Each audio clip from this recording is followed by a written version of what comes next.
Hey guys, today I'm going to be showing you how I cooked a whole dry aged prime rib in duck fat. Let's get into it.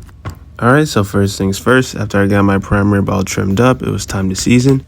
And what I wanted to do differently with this prime rib was season it a day or two beforehand so all that seasoning can really set in on the meat. Because usually when I cook prime ribs, the outside is really flavorful while the inside is still pretty flavorful but lacks a little bit of seasoning. So after I got this seasoned up, I vacuum sealed it, weighed it, it was a little under 4 pounds, and then I put it in the fridge for about 2 days. And this is what it looks like after 2 days, a little oxidized, but that's fine. And this time for a binder, I used duck fat instead of beef tallow. The original plan was to use beef tallow as a binder, but once I saw the consistency of the duck fat and how easy it sets in on the meat, I decided to use that instead. So I scooped some duck fat into a bowl and mixed that with my steak seasoning. And I made sure I lathered every side and every crevice of the meat so I can get maximum flavor. And once the lather was done, I put the prime rib in the fridge so that duck fat can get set on the meat.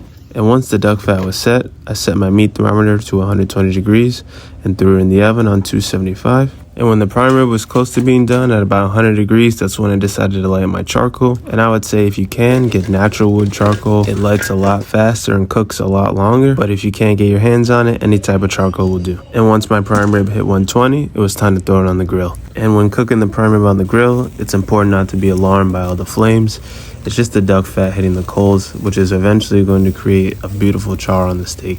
And once I got the char I like on all sides, it was time to take it off the grill, let it rest so we can cut it open. And honestly, the suspense when cutting open a prime rib is pretty intense, just because you never really know what it looks like on the inside until you cut it open.